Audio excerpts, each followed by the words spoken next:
जोहार, नमस्कार। मैं भारती पांडे आप सभी दर्शकों का बहुत बहुत स्वागत करती हूँ दूरदर्शन के इस खास कार्यक्रम में जिसका नाम है और भी है राहें। और भी है राहें सिर्फ एक कार्यक्रम नहीं है, यह एक ज़रिया है उन बच्चों का मार्गदर्शन करने का जो बच्चे अपने जीवन के एक अहम पड़ाव पर आ रुकते हैं, जहाँ उन्हें फैसला करना है कि उन्हें अपने जीवन में किस क्षेत्र में अपना करियर बनाना है और उस करियर को बनाने के लिए कौन से कोर्सेज़ को चुनने हैं।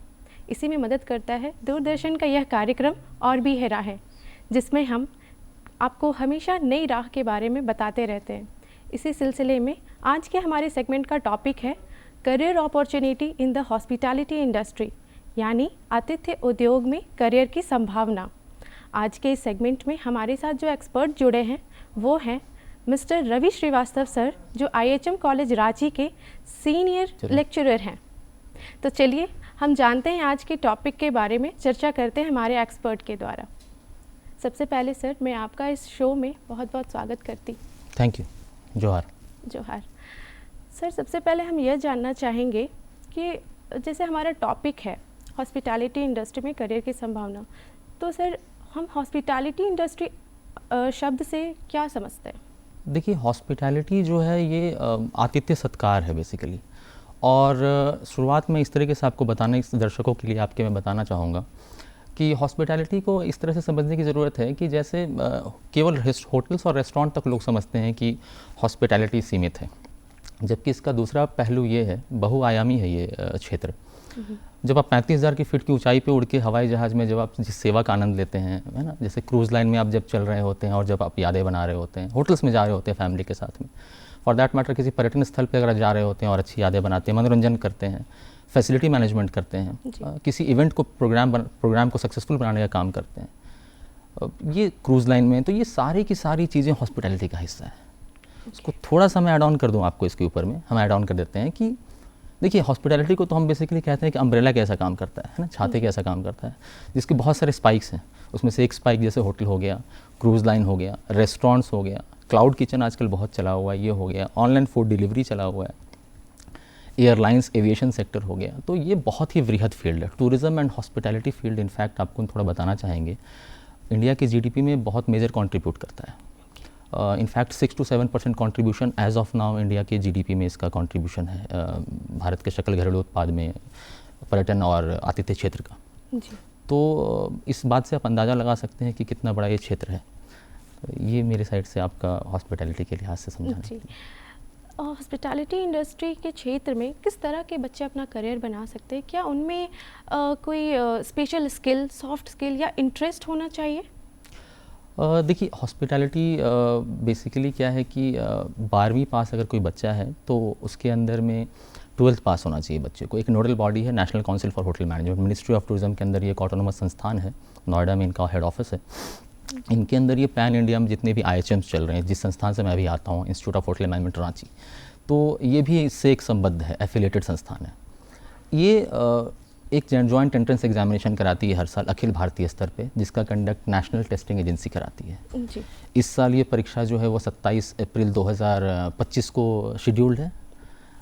फॉर्म इनफैक्ट अभी उसके ओपन है, 15 फरवरी तक लास्ट डेट है। तो 12वीं का बच्चा जिसने 12th में इंग्लिश की पढ़ाई करी है या जो अपीयर कर रहा है, इस बार 12वीं के बोर्ड दे रहा है, वो बिल्कुल इस चीज़ को अपीयर कर सकता है। एक और चीज़, एज की बाध्यता नहीं है। जब से नेशनल एजुकेशन पॉलिसी लॉन्च की गई है और ये कोर्स हमारा उसके दायरे में आता है, तब से कोई भी कैंडिडेट, कोई भी युवा अगर इस क्षेत्र में इंटरेस्टेड है और वो इन योग्यताओं, इस पात्रता को पूरी करता है, तो वो इस क्षेत्र में अपना करियर एग्ज़ाम दे करके, जॉइंट एंट्रेंस एग्जामिनेशन दे के बना सकता है। मतलब इस क्षेत्र में आने के लिए हमें एंट्रेंस एग्ज़ाम देने होंगे? जी, देखिए, प्राइवेट संस्थान वगैरह भी इस कोर्स को करा रही हैं, लेकिन जो मिनिस्ट्री ऑफ टूरिज्म के अंदर national Council for Hotel management है, वो मेन नोडल बॉडी है इसके अंदर में। तो जितने भी प्रशासनिक, आप समझ सकते हैं, एकेडमिक चैप्टर्स हैं इनके, हर लगभग भारत के हर राज्य में इनके कॉलेजेस हैं, एक नहीं 2 कॉलेजेस हैं। इनफैक्ट 90+ कॉलेजेस को आज की डेट में इन लोगों ने अपना एकेडमिक चैप्टर बनाया हुआ national council of hotel management ने, जिसमें रांची, झारखंड में आप हम लोग जहाँ बैठे हुए हैं, यहाँ पर भी IHM रांची संस्थान है, काफ़ी प्रीमियर संस्थान। 2019 में इसकी स्थापना की गई थी, लगभग 6ठा वर्ष चल रहा है इसका। तो इन सारे IHMs में अगर एडमिशन लेना है तो आपको जॉइंट एंट्रेंस एग्जामिनेशन में अपीयर करना पड़ेगा। ओके सर, हॉस्पिटैलिटी मैनेजमेंट के कोर्सेज़ में ऐसे कोई कोर्स सब्जेक्ट की या स्किल की पढ़ाई होती है? देखिए कोर सब्जेक्ट्स तो मैं अगर आपको बताना चाहें तो कोर सब्जेक्ट तो बेसिकली 4 मेन कोर सब्जेक्ट्स हैं इसके। एक है फूड प्रोडक्शन डिपार्टमेंट, दूसरा है food and beverage service department, तीसरा है फ्रंट ऑफिस डिपार्टमेंट और चौथा है हाउसकीपिंग डिपार्टमेंट। अगर इसके अलावा, ये तो कोर डिपार्टमेंट है, इसके अलावा बच्चे को सस्टेनेबिलिटी, एनवायरमेंटल स्टडीज़ के बारे में बताया जाता है। बहुत ज़्यादा फोकस बच्चे की कम्युनिकेशन स्किल्स पे दिया जाता है, उसकी ग्रूमिंग पे दिया जाता है, उसकी एटिकेट्स पे दिया जाता है, प्रॉब्लम सॉल्विंग स्किल्स पे दिया जाता है। टीम मैनेजमेंट, जैसा मैंने आपको बताया कि क्षेत्र कितना वृहद है, कितना समावेशी है। एयरलाइंस में अगर आप काम कर रहे हैं, होटल्स में अगर आप काम कर रहे हैं, तो आप बहुत प्रीमियर काइंड ऑफ सर्विसेज दे रहे हैं, एक लग्जरी काइंड ऑफ सर्विस दे रहे हैं। क्रूज़ में अगर आप काम कर रहे हैं तो आपको एक बहुत बड़ी टीम का हिस्सा होते हैं आप। तो team work, team management, leadership, बहुत सारी स्किल्स हैं। बेसिकली अगर हम बताएं आपको तो ये रियल लाइफ स्किल्स होती हैं। तो केवल किताबी नहीं है, कंपोनेंट ऐसा है कि जहाँ पर बच्चे को हर दिन एक प्रैक्टिकल से गुजरना होता है, हर दिन, चाहे वो प्रोडक्शन का प्रैक्टिकल कर रहा हो, चाहे वो सर्विस का प्रैक्टिकल कर रहा हो, चाहे वो फ्रंट ऑफिस का प्रैक्टिकल, मल्टीपल प्रैक्टिकल्स उसको एक दिन में करने होते हैं। और एट द सेम टाइम उसको थियरी में इनपुट भी दिया जाता है। बच्चे को स्किल्स का आपने पूछा, उसको फूड साइंस की जानकारी है, उसको ये पता है कि किस खाने में कितनी कैलोरी है, उसको न्यूट्रिशनल रिक्वायरमेंट के बारे में पता है, बच्चे को ये पता है कि इस बिल्डिंग, इस होटल का प्लेन्थ एरिया क्या है। थोड़ी इंजीनियरिंग की जानकारी है बच्चे को, एसी कैसे काम कर रहा है, ऑल ओवर। तो आप ये सोचो कि एक बड़ा ओवरऑल डेवलपमेंट है ये। आप हर वो चीज़ जो कि, देखिए होटल तो बेसिकली कहते हैं कि एक मिनी सिटी है, अपने आप में पूरा शहर चल रहा है होटल के अंदर में, खाना भी बन रहा है आपको वहाँ, लेजर भी हो रहा है वहाँ पर, यू हैव बिजनेस एक्टिविटीज़ भी चल रही हैं, इवेंट भी चल रहा है वहाँ पर। तो बच्चे की पर्सनैलिटी या उसका जो 3 साल का करिकुलम है उस तरीके से डिज़ाइन किया गया है जिसमें इन सारे सब्जेक्ट्स को लेकर के एक ओवरऑल डेवलप्ड प्रोफेशनल्स को हम लोग इंडस्ट्री के अंदर भेजने का काम करते हैं। जी, जैसा कि आपने इस सेक्टर में बताया होटल मैनेजमेंट, इवेंट मैनेजमेंट, तो सर आप थोड़ा इसको इलाबरेट करके थोड़ा विस्तार से हमारे दर्शकों को बताते कि होटल मैनेजमेंट क्या है, इवेंट मैनेजमेंट क्या है, एविएशन, फूड सर्विसेज में क्या इनका जॉब रोल्स क्या है। बिल्कुल ठीक है। देखिए इवेंट मैनेजमेंट पे आपने चूँकि बात करी, होटल मैनेजमेंट पे हमने बात आपको बताया, होटल के लिहाज से, करियर के लिहाज से एक सेक्टर बहुत पॉपुलर है आज के डेट में, स्पेशली कोविड के बाद में। इनफैक्ट कोविड के टाइम पे hotel and tourism industry, hospitality industry सबसे बुरी तरह प्रभावित होने वाली इंडस्ट्री में एक था, लेकिन एट द सेम टाइम बहुत तेज़ी से बाउंस बैक भी किया है ये।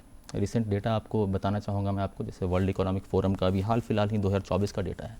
आपको ये जान के दर्शकों को और आपको ये खुशी होगी कि इंडिया रैंक करता है 38 पे ट्रैवल टूरिज्म इंडेक्स में ग्लोबल। हम लोग 54वें नंबर पे हुआ करते थे 2021 में। तो काफ़ी सुखद संकेत है कि हम लोगों का सेक्टर आगे बढ़ रहा है। जहाँ तक बात बता रहे हैं इवेंट पे, वापस आते हैं उस बात पे, तो एक सेक्टर बहुत पॉपुलर हुआ है कोविड के बाद से, दैट हैज़ बिकम माइस। है ना, माइस का मतलब जैसे हो गया meeting, incentive, conference and exhibition. आपको पर ध्यान होगा कि और 2023 में पिछले साल हम लोगों ने G20 की अध्यक्षता की थी भारत में। जी। तो यशोभूमि, भारत मंडपम वगैरह आप जानते होंगे, ITPO जान रहे होंगे, ये जितने बड़े बड़े एग्जीबिशंस हो रही हैं, इनका पूरा इवेंट मैनेजमेंट करना, ये पूरा का पूरा फैसिलिटी करना, उनको लॉजिस्टिक सपोर्ट देना, ये कहीं ना कहीं कौन लोग जुड़े होते हैं, ये हॉस्पिटैलिटी के लोग जुड़े होते हैं। चलिए एक और उदाहरण दे देते हैं आपको, महाकुंभ का एग्जाम्पल ले लीजिए। जी, अभी जो आने वाला है महाकुंभ के अंदर में 40 करोड़ के आसपास फुटफॉल आने वाला है। तो वहाँ एक टेम्प्रेरी टेंट सिटी बनाई जा रही है, लॉजिस्टिक सपोर्ट से लोग जाएंगे तो लोगों को खाने पीने की व्यवस्था रहेगी, हाइजीन का ख्याल रखना है, शाही स्नान होना है, तो एक लंबा इवेंट होना है। कौन लोग इन्वॉल्व हैं इसके ऊपर में? बहुत सारे स्टेक होल्डर, जिसमें से एक बहुत महत्वपूर्ण स्टेक होल्डर है हॉस्पिटैलिटी एंड टूरिज्म।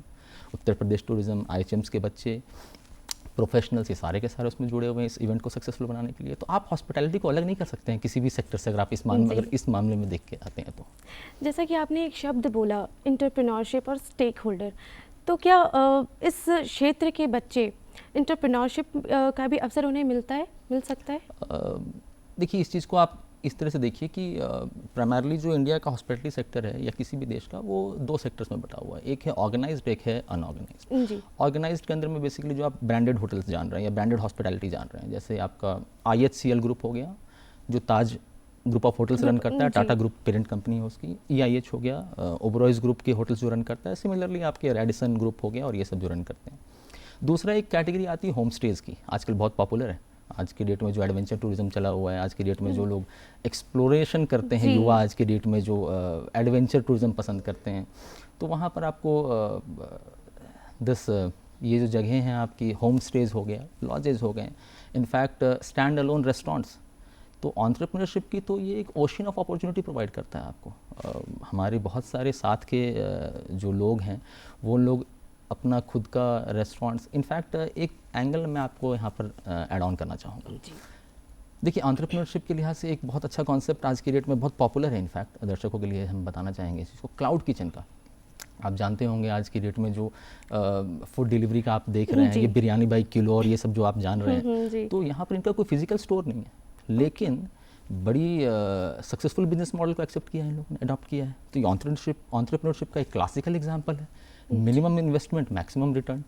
तो ऐसा एंटरप्रेन्योरशिप मॉडल आप देखिए हॉस्पिटैलिटी प्रोवाइड करता है आपको। जी।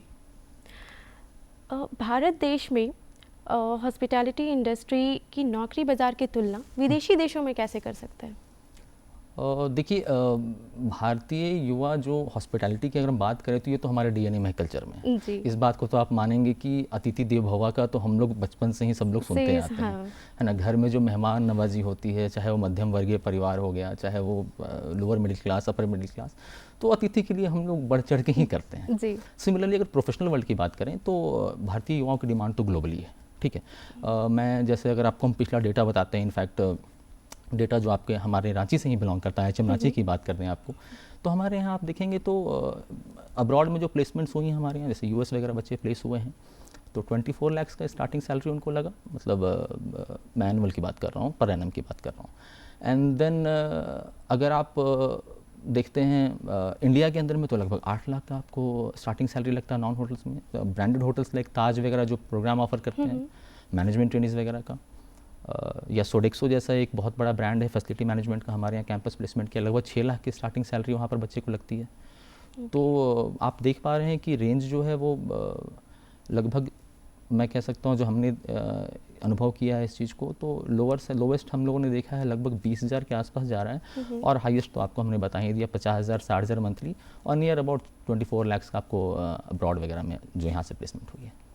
ओके, भारत और विदेशों में जो हॉस्पिटैलिटी के ग्रेजुएट्स हैं उनकी एवरेज स्टार्टिंग सैलरी क्या रहती होगी? तो ये आपको जो मैंने बताया ये सारी स्टार्टिंग सैलरी बताया, ये थोड़ा स्टार्टिंग सा सैलरी। इसी क्वेश्चन को हम थोड़ा सा आपका यूटिलाइज करना चाहेंगे इसके बाद की चीज़ों को बताने के लिए।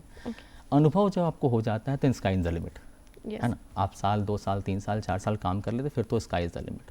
आज की डेट में जो आप सेलिब्रिटी शेफ्स देखते हैं टीवी पे, रणवीर ब्रार से लेके विकास खन्ना से लेके Manjeet Singh Gill and Sanjeev Kapoor and all, they earn वो तो करोड़ एंड लैक्स में कमा रहे हैं, ठीक है। तो ये एक्सपीरियंस आप कीजिए, आप अगर पॉपुलर है, अगर आपकी ब्रांड वैल्यू बढ़ जाती है, अगर आप बहुत अच्छे चेन से जुड़े हुए हैं, अच्छे कॉर्पोरेट में काम कर रहे हैं, तो स्काई इज़ द लिमिट।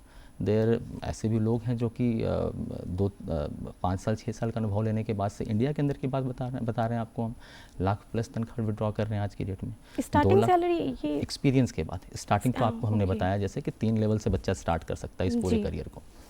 पहला हो जाता है मैनेजमेंट ट्रेनिंग, जो बेस्ट जॉब आप जो हाईएस्ट लेवल ऑफ जॉब आप प्राप्त कर सकते हैं इस कोर्स को करने के बाद से। दूसरा होता है ऑपरेशंस ट्रेनिंग, जो कि सुपरवाइजर लेवल आप कह सकते हो।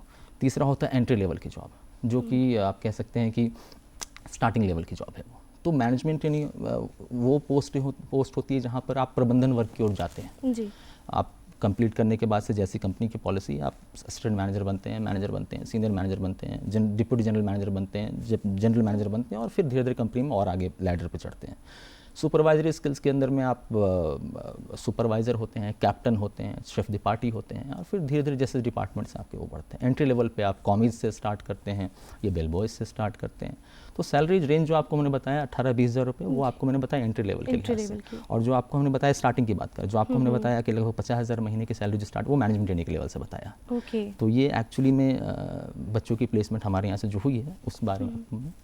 तो ऐसे जॉब रोल्स पे भी स्टार्टिंग सैलरी फिक्स होती है क्या, कि अगर इवेंट मैनेजमेंट में है या फिर एविएशन में है तो उनकी स्टार्टिंग सैलरी डिफ़र करेगी? नहीं, वो तो बिल्कुल करेगी। आप जिस सेक्टर में जुड़ रहे हैं, देखिए क्रूज़ लाइंस वगैरह में अगर कोई बच्चा स्टार्ट करता है उसकी सैलरी ज़्यादा होती है ना। और जैसे आप इवेंट मैनेजमेंट वगैरह में जाते हैं तो और भी बहुत सारे इंसेंटिव्स उसके साथ में आती हैं। माइस के बारे में जैसा आपको हमने अपडेट किया, तो उसके साथ बहुत सारी इंसेंटिव्स आती हैं, तो वहाँ पर आपको जुड़ता है। प्लस आपके साथ सर्विस चार्जेस हो जाती हैं, जैसे आप हॉस्पिटलिटी में काम करते हैं, सर्विस चार्ज हो जाता है, और अलग कंपोनेंट्स होते हैं जहाँ रेवेन्यू आपकी जो आपका फाइनेंशियल मॉडल है वो अलग तरीके से काम करता है। जी। सैलरी आपकी जो आएगी होटल्स, रेस्टोरेंट, एविएशन, वो डिफ़र करेगा। क्रूज़ में तो डेफिनेटली आप बहुत हाई क्लास की जॉब लेते हैं with a very good salary. बच्चों को हमने देखा है, कुछ बहुत एम्बिशियस बच्चे हैं, कुछ मतलब बहुत इंटरेस्टेड बच्चे होते हैं, स्टार्ट वो क्रूज़ से करना चाहते हैं तो साल भर वो लगभग अपनी यात्रा करते हैं हॉस्पिटैलिटी इंडस्ट्री के अंदर में अपने करियर के लिहाज से, और फिर वो स्विच करते हैं क्रूज़ की तरफ में, और फिर वो लाखों में कमा रहे होते हैं साल भर के अंदर जब सेल करते हैं वो। तो जी, हॉस्पिटैलिटी मैनेजमेंट की जो कोर्सेज़ होती है, क्या इन कोर्सेज़ को पढ़ाने के साथ साथ में ट्रेनिंग होती है या कोर्स को कंप्लीट करने के बाद ट्रेनिंग पीरियड स्टार्ट होती है? तो ये आपने बहुत अच्छा सवाल करा है। देखिए बेसिकली क्या है कि हम जो बात कर रहे हैं, आपको एक फ्लैगशिप प्रोग्राम है National Council for Hotel Management का, Bachelor of Science in Hospitality and Hotel administration.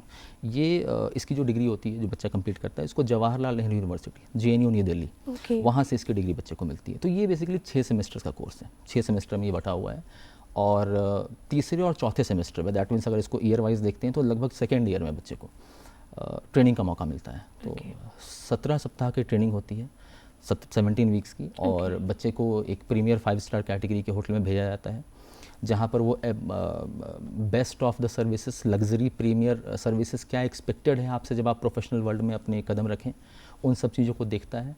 Classroom learning जो हो रही हैं और इंडस्ट्री में एक्चुअली में क्या हो रहा है उसको समझता है बच्चा, और फिर वो माइंड मेकअप करता है कि मुझे कौन से फील्ड में अपना करियर बनाना है, कौन से ट्रेड में मुझे जाना है। तो सर, ट्रेनिंग के दौरान में क्या उन्हें कोई ऐसी स्कॉलरशिप या फिर स्टाइपेंड मनी मिलती है? तो उस ट्रेनिंग के दौरान में अलग अलग होटल्स अलग अलग स्टाइपेंड ऑफ़र करते हैं, और 2 अलग चीज़ें हैं मैडम, यहाँ थोड़ा हम आपको बताना चाहेंगे। एक तो स्टाइपेंड हो गया, वो तो होटल्स प्रोवाइड करते हैं। एक आपने स्कॉलरशिप की बात छेड़ी है, तो थोड़ा हम इसको ज़रूर इलैबोरेट करना चाहेंगे स्कॉलरशिप को, छात्रवृत्ति को लेकर, क्योंकि देखिए अलग अलग वर्ग के विद्यार्थी हमारे यहाँ आते हैं, स्पेशली झारखंड जहाँ पर हम लोग एग्जिस्ट करते हैं, तो बेसिकली ट्राइबल स्टूडेंट हैं और अलग अलग वर्ग के विद्यार्थी हैं। फाइनेंशियली कुछ वीक हैं, कुछ फाइनेंशियली स्ट्रांग हैं, कुछ बैंक लोन लेके पढ़ रहे हैं। तो एक छात्रवृत्ति एक बहुत बड़ा अपॉर्चुनिटी इस पर्टिकुलर कोर्स को लेकर।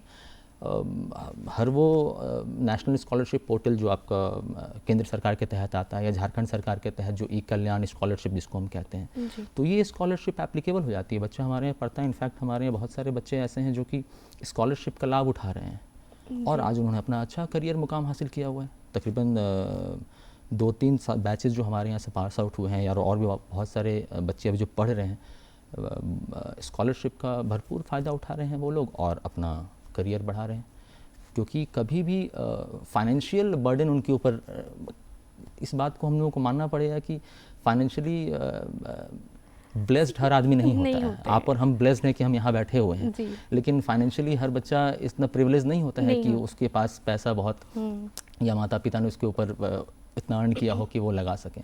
तो ऐसे में छात्रवृत्ति तो बहुत बड़ा आप समझिए कि वरदान बन के आता है बच्चे के लिए। सर, आपने एक वर्ड बताया, फाइनेंशियली सारे बच्चे स्टेबल नहीं होते हैं, तो सर मैं इस पर एक क्वेश्चन करना चाहूँगी। जैसे जब कोई बच्चा इस क्षेत्र में अपना करियर बनाना चाहता है, तो उन्हें फाइनेंशियली कितना इन्वेस्टमेंट करना पड़ेगा इस क्षेत्र में करियर बनाने के लिए? तो देखिए, डिग्री कोर्स की ही बात करता हूँ मैं आपको, डिप्लोमा कोर्स वगैरह भी चलते हैं। डिग्री हम आपको लेके जाते हैं ताकि दर्शक जो आपके जो युवा हमारे प्रोग्राम के साथ जुड़े हुए हैं, जिनको एडमिशन के लिए रुचि होगी, तो इस बात को देखेंगे। देखिए, लगभग मुझे तकरीबन 3-3.5 लाख के आसपास में आपको 6 सेमेस्टर का खर्च आता है। ये मैं केवल आपको कॉलेज की बात बता रहा हूँ। ये हम आपको बेसिक फिगर है जो रांची IHM रांची जो नेशनल काउंसिल से ऑलरेडी एफिलेटेड बताया आपको हमने, 3.5 लाख के आसपास में उसकी फ़ी है 6 सेमेस्टर्स की, जो आपको बच्चे को 6 सेमेस्टर में देनी होती है। 70,000 60,000 इस तरह से वो स्प्रेड अक्रॉस है। डिप्लोमा की फ़ी, डिप्लोमा 1 साल का किया जाता है, वो उन बच्चों के लिए है जो 10वीं पास करके आए हैं, है ना। फूड प्रोडक्शन में डिप्लोमा, वो स्पेशलाइज्ड डिप्लोमा हो जाता है। डिप्लोमा ऑफर कर रहे हैं, फ्रंट ऑफिस में डिप्लोमा है, हाउसकीपिंग में डिप्लोमा है।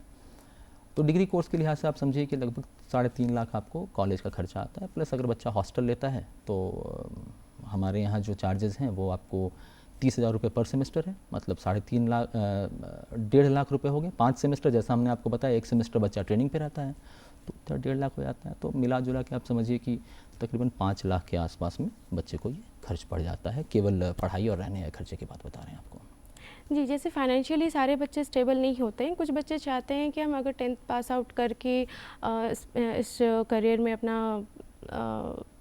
एडमिशन के लिए, तो क्या वो 10th पास आउट के बाद एडमिशन करा सकते हैं, या फिर एक क्राइटेरिया मेंटेन है कि वो 12th के बाद या फिर ग्रेजुएशन हो जाने के बाद में ही वो इस क्षेत्र में अपना करियर बना सकते हैं? नहीं, तो देखिए, चूँकि फाइनेंशियल एम्पावरमेंट की आप बात करें, थोड़ा सा हम इसमें आपको बताना चाहेंगे। एक स्कीम बहुत अच्छी चलती है हुनर से रोज़गार के नाम से, ये पर्यटन मंत्रालय भारत सरकार चला रहा है।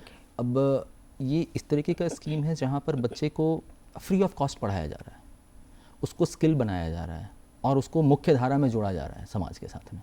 तो ऐसे वर्ग के बच्चे जो मान लेते हैं कि अफोर्ड नहीं कर सकते हैं, तो ना केवल बच्चे को रहना दिया जा रहा है, बच्चा निःशुल्क रह सकता है, निःशुल्क पढ़ सकता है। 2 से 3 महीने लग कुछ आवर्स बने हुए हैं, एज पर नैप्स के हिसाब से बना हुआ है वो। तो उसके हिसाब से बच्चे को रहना, खाना, वर्दी दी जाती है, उसको स्टडी मटेरियल दिया जाता है, और तो और उसको कुछ वजीफ़ा है, स्टाइपेंड दिया जाता है। केवल ये पूरा का पूरा प्रोग्राम जो है वो स्पॉन्सर्ड है मिनिस्ट्री ऑफ टूरिज्म के द्वारा, केंद्र सरकार के द्वारा, और ये हर जगह चल रहा है। जितने भी हॉस्पिटैलिटी मैनेजमेंट इंस्टीट्यूट्स का हमने आपसे स्टार्टिंग में जिक्र किया, ये सब जगह चल रहा है। ये कोर्स आपको मुख्य धारा से जोड़ रहा है। अब आप ये समझिए कि ऐसा बच्चा जो कि अफोर्ड नहीं कर सकता, वो इस तरह के कोर्स करने के बाद से एक सैलरी पाने लगता है, वो अपने परिवार का सहारा बन पाता है, फिर तो वो पूरी की पूरी अपनी परिवार की रीढ़ बन सकता है ना। जी जी। हॉस्पिटैलिटी के जो प्रोफेशनल्स हैं, उनको इस क्षेत्र में कुछ तो चुनौतियां आती होंगी, वो कुछ चुनौतियों को फेस करते होंगे, तो उन चुनौतियों से वो पार कैसे पाते हैं सर? देखिए, चुनौतियां तो रहती हैं, इस बात से आपको चुनौतियों का सामना करने के लिए तैयार हमको रहना ही पड़ता है। सबसे बड़ी चुनौती क्या है कि देखिए, टेक्नोलॉजी तो बिल्कुल चीज़ों को आसान कर दिया है आज की डेट में, लेकिन हॉस्पिटैलिटी जो है ना, हाईली ह्यूमन सेंट्रिक है ना। मशीनें मुस्कुराती नहीं हैं, है ना। तो सबसे इम्पॉर्टेंट क्या है कि आप अगर बहुत अच्छा खाना खिला रहे हैं लेकिन आप एक एक्सपीरियंस नहीं दे पाते हैं। साइमन कूपर बोलकर एक बहुत मशहूर CEO हुए, रिट्ज कार्ल्टन बोल के ग्रुप हुआ है, विदेशों में बहुत बड़ी चेन प्रॉपर्टी है इनकी। उन्होंने बोला था कि जो लोग होते हैं, people buy memories not the products, है ना। तो आप भी जैसे कहीं पर जाएंगे तो आप देखेंगे कि कुछ सालों बाद आप किसी होटल में, रेस्टोरेंट में गए हो, तो आपने क्या खाया होगा आपको याद नहीं होगा, लेकिन वहाँ के स्टाफ ने आपसे बिहेव कैसा किया होगा आपको याद होगा। Exactly. तो ना, तो हॉस्पिटैलिटी अगर इस बात को समझ जाते हैं तो बहुत ही इंटेंजिबल है कहने का मतलब। इंटेंजिबल कहने का मतलब इसको आप छू नहीं सकते, महसूस कर सकते हैं। अब मैंने क्या अच्छा महसूस किया, मुझे क्या चीज़ें अच्छी लगी हैं, इस चीज़ को अगर आप देखोगे तो पूरी की पूरी व्यवस्था या हॉस्पिटैलिटी इंडस्ट्री जो है इसी पर टिकी हुई है कि हम ग्राहक को, ये सामने वाले को कितना स्पेशल फील करवा सकते हैं। जी। तो अगर ये स्पेशल फील करवाना बड़े अपने आप में कॉम्पिटिटिव एज देता है। बहुत कट थ्रोट कॉम्पिटिशन्स हैं, जैसे ब्रांडेड होटल्स बैठे हुए हैं। तो जिस चुनौतियों का आपने बात किया, वर्किंग आवर्स जो होते हैं, ये टेबल डेस्क जॉब तो नहीं है जी, है ना। हर दिन एक नया चैलेंज है। आज आपने सिचुएशन हैंडल करा, कल एक नया सिचुएशन आ गया जी। आज आपने एक VIP को हैंडल किया, कल नया VIP आ गया। तो हर दिन एक, चूँकि ये ह्यूमन सेंट्रिक है ना, आपको जब इंसानों से डील करना होता है तो बड़ा कठिन है। इमोशंस कोशेंट आपका जो होना चाहिए वो ऐसा होना चाहिए, क्योंकि आपके पास देखिए कस्टमर आ रहा है, आप एयरपोर्ट पे जाते हैं, आप रेलवे स्टेशन पे जाते हैं, IRCTC का उपयोग करते हैं, सब ये सारे हॉस्पिटैलिटी के अंदर में आते हैं, होटल्स के अंदर में। तो आप देखते हो कोई गेस्ट बहुत खुश हो रहा है और कोई गेस्ट नाराज़ हो रहा है, गुस्सा हो रहा है, किसी की बहुत सारी प्रॉब्लम होती है। कस्टमर ओरिएंटेड इंडस्ट्री, ऐसे में आप अपना कंपोजर कैसे मेंटेन करते हैं, आप अपनी मुस्कान कैसे बरकरार रखते हैं, आप कैसे उस पर्टिकुलर इंसिडेंट का इफेक्ट अपने बाकी कस्टमर्स के ऊपर नहीं आने देते हैं, ये चैलेंजेस है आपके ऊपर में। तो अगर आप मुसीबत में मुस्कुरा सकते हैं, है ना, अगर आप अपना समय का मैनेजमेंट अच्छे से कर सकते हैं, अगर आप एक अच्छी टीम का प्लेयर बन सकते हैं, तो वेलकम। किसी भी समस्या से पार पा सकते हैं। प्रॉब्लम सॉल्विंग स्किल्स अगर आपकी है, एंड मोस्ट इम्पॉर्टेंटली अगर आपका एटीट्यूड है कि आपको सेवा करने में मज़ा आता है, केवल आप for the sake of job नहीं कर रहे हैं जी। आपको दूसरों को हेल्प करके आपको ऐसा लगता है कि हाँ आपने कुछ अचीव किया है, आपने, आपका ये ऑब्जेक्टिव है अगर, तो यकीन मानिए हॉस्पिटैलिटी आपके लिए है। सर, हमारे दर्शकों में से जो इच्छुक हैं इस क्षेत्र में अपना करियर बनाने के लिए, तो आप उन वैसे छात्रों को क्या सलाह देना चाहेंगे सर? देखिए, किसी भी, जैसा ये प्रोफेशनल कोर्स है, आपको मैंने बताया पेशेवर कोर्स है, तो हम तो यही सलाह देना चाहेंगे इस चीज़ को लेके कि स्टेम करियर के बारे में, स्टेम अपॉर्चुनिटीज़ जो होती हैं, जो बेसिकली ट्रेडिशनल कोर्सेज होती हैं, साइंस, टेक्नोलॉजी, इंजीनियरिंग और मैथमेटिक्स, तो ये इसी का ना बूमिंग ब्रांच है हॉस्पिटैलिटी। और हम हमेशा इस बात को सलाह देते हैं, इस बात को हम जिक्र करते हैं कि ट्रेडिशनल कट थ्रोट कॉम्पिटिशन का ज़माना है, तो ट्रेडिशनल कोर्स करते हैं जब बच्चे, साइंस, कॉमर्स, आर्ट्स, मैं किसी चीज़ को भी डिनाई नहीं कर रहा हूँ, एवरीथिंग इज, बहुत सब कुछ बहुत इंपॉर्टेंट है, लेकिन देखिए प्रोफेशनल कोर्स का एक एडवांटेज होता है। अगर आप जैसे मान लेते हॉस्पिटैलिटी का कोर्स करते हैं तो ये डोमेन के तो आप एक्सपर्ट बन रहे हैं, जी। आप जॉब रेडी बन रहे हैं। एट द सेम टाइम अगर आप इक्विवेलेंट हैं किसी नॉर्मल ग्रेजुएट के, तो आप एसएससी का एग्ज़ाम लिख सकते हैं, जी। आप रेलवेज़ का एग्ज़ाम लिख सकते हैं, आपको यूपीएससी के एलिजिबल हैं, आप एग्ज़ाम लिखना चाहें, आप बैंकिंग का मतलब लिख आप सकते हैं। प्राइवेट सेक्टर के साथ साथ पब्लिक सेक्टर के लिए आपके भी लिए आप दोनों दरवाजे खुल जाते हैं ना, तो ये तो आपके दोनों हाथों में लड्डू होने वाली बात जी, हो जाती है। जी। ऐसे केस में केवल आप अपना एक दरवाजा नहीं, दोनों दरवाजे खोल रहे हैं, तो दरवाजे। आपकी अपॉर्चुनिटी अपनी बढ़ाते हैं। इनफैक्ट आपको हम बताना चाहेंगे, हमारे साथ के जब हमने ये पढ़ाई पढ़ी थी तो हमारे साथ के भी लोगों ने कुछ लोगों ने हॉस्पिटैलिटी इंडस्ट्री ज्वाइन किया, कुछ लोगों ने कुछ समय के बाद बैंकिंग की ओर मूव कर गए, कोई अलग अलग पोस्ट पे काम कर रहा है, गवर्नमेंट डिपार्टमेंट में, प्राइवेट डिपार्टमेंट में। कुछ लोगों ने इंडस्ट्री के अलावा काम करना, जैसे बैंक का एग्जांपल दिया आपको मैंने। लेकिन एक चीज़ बड़ी कॉमन रही, उनमें से किसी को भी अफसोस नहीं रहा, वो हमेशा कहते हैं कि हॉस्पिटैलिटी करा तो आज उसका फ़ायदा हम उठा रहे हैं बैंकिंग में कस्टमर्स से कैसे डील करना है। अच्छा, है ना? कस्टमर सर्विस तो हर जगह है ना, सर्विस इंडस्ट्री, आपको आईटी है, आपको बैंकिंग एवरी है, सेक्टर में। तो आज भी उस जो उन्होंने सीखा है, दैट ट्रेड जिसके बारे में हम कह रहे थे, जिस गुण के बारे में कह रहे थे, वो आज भी उनके काम आ रहा है। जी, बहुत अच्छी जानकारी दी आपने इस विषय पे हमें। हम ऐसे ही आपके सामने नए टॉपिक पे, नई सब्जेक्ट पे ऐसे चर्चा करते रहेंगे। सर, आपने बहुत विस्तार से जानकारी दी है इस टॉपिक पे, मैं बहुत बहुत धन्यवाद करना बहुत-बहुत चाहूँगी। शुक्रिया, बहुत-बहुत आपका शुक्रिया। इस कार्यक्रम में भी आने के लिए मैं बहुत बहुत धन्यवाद करना बहुत-बहुत चाहूँगी। धन्यवाद, बहुत-बहुत। जैसा कि अगर मैं अब समअप करना चाहूँ तो हम इस टॉपिक पे हमने एलिजिबिलिटी के बारे में बात की, जॉब अपॉर्चुनिटी के बारे में बात की, भारत और विदेशों में भी तुलना की इस अपॉर्चुनिटी को लेकर के। तब तक के लिए मुझे और मेरी टीम को दीजिए इजाज़त। जोहार, नमस्कार, धन्यवाद।